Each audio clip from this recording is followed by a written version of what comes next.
Bill, you have anything to?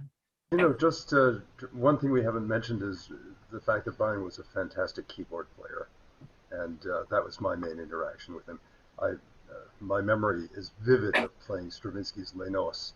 He was playing piano 4, I was playing piano 3, and of course he got the piano with the biggest, tubbiest, boomiest bass, because that's what you need for piano 4 in Les Noces. But he just hammered the dickens out of the thing. It was wonderful. Who were the other And pianists and the conductor? well, Tom Sokol conducted, as a matter of fact. It was a little of a stretch for him, but it was very good. We had all local soloists, amazingly enough. Marty Hatch sang the baritone part, and Carol Emerson sang the alto. You remember Carol, Leonard, probably. Carol Emerson. Yes, Oh God. yes. Well, Carol spoke at well, I was in Ithaca when my uncle died, and she came over to Carol Skinner's house, and we played Brahms in my uncle's memory. And then Carol gave a lecture that I invited her to come from Princeton to give at Queens College, when Helene sang the title role in Dargomishsky's Rusalka in my mother's and my translation, in memory of my mother.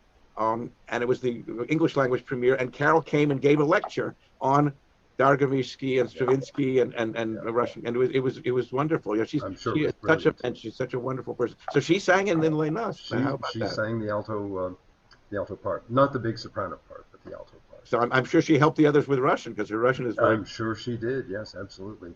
And I remember at the same time that we were rehearsing that, he was going back to Syracuse in the night, overnight.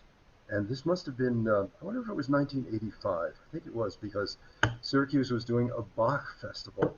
And he said, yeah, last night I played the first 12 preludes and fugues of Book 2. You know, just amazing. You know, as part of a public concert.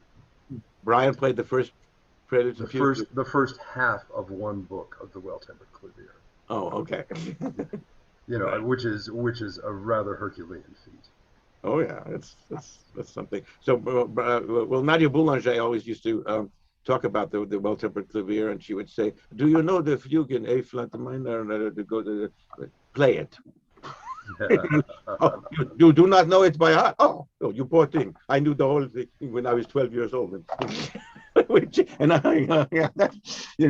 was, the teaching by intimidation, the old school, So I actually started memorizing the well-tempered clavier for her, one prelude and a fugue at a time, every week for about a month and a half, and then she said, "I don't need to hear anymore." But Brian. Well, Brian was a fantastic reader. I mean, he and it was such a pleasure being in Robert. Now, Robert Palmer was also a very good reader, and he used to play people's works at the piano. Although sometimes he would be a little overwhelmed, and he'd ask me, or usually Brian, to play somebody else's. But he was really a marvelous pianist. And the thing about I want to mention this because we're doing a piece of Palmer in its world premiere. The piece that you played, Bill. For flute and piano. We're doing it for violin and piano for the first time. This is the third year in a row we've done a movement of it. We did the second movement, and then we did the third movement, and this year we're doing the first movement. We just recorded it last night. And yeah, I'll wait till you hear it. So Palmer had this incredible ability not only to play anything, but to sit down and play a person's, and absorb a person's style and say, maybe you should go this way. Maybe you should do this. How about doing this? And he would improvise in the person's style the way he thought that person might have done something differently. And frequently he was right. He was an amazing teacher, one of the most amazing teachers I had. And I know Brian loved him too. I mean, Brian related to Carol Husa just as much, not as much as or not, more than I did. I was more related to Palmer, but Palmer was really a tremendous influence, and I'm so proud to have both Palmer and Brian on this concert. So, Helene, do you want to have the last word?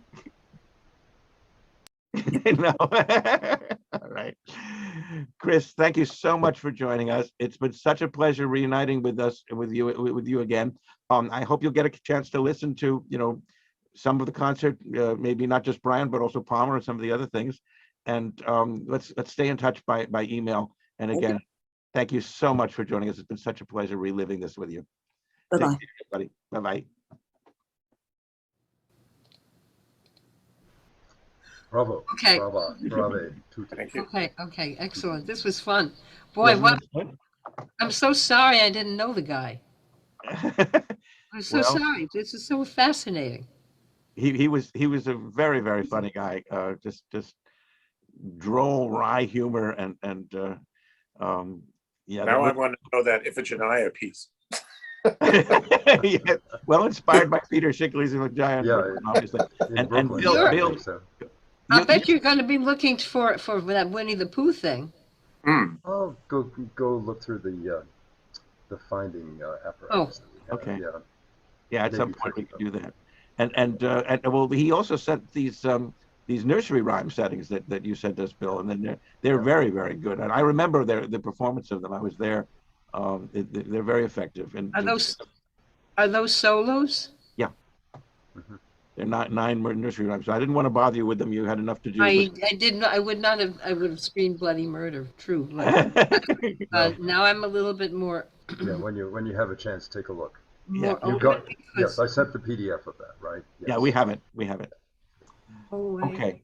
Well, thank you. And again, both of you, anything you want to add? We're still recording, yes or not? Yes, we're recording, and why don't you get maybe Dan wants to say something else.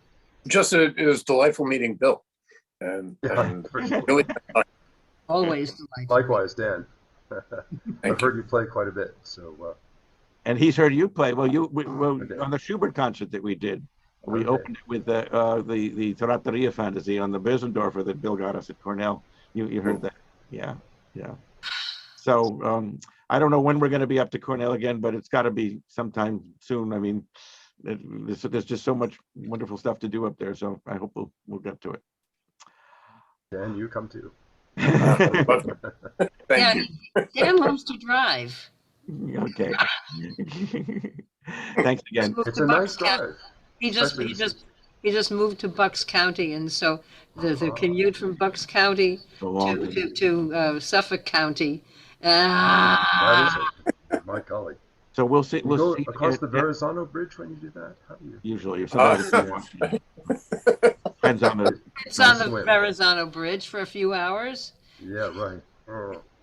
belt mostly. The No. belt. He sits on the belt, and then he slips off the belt. Yeah. Uh-huh.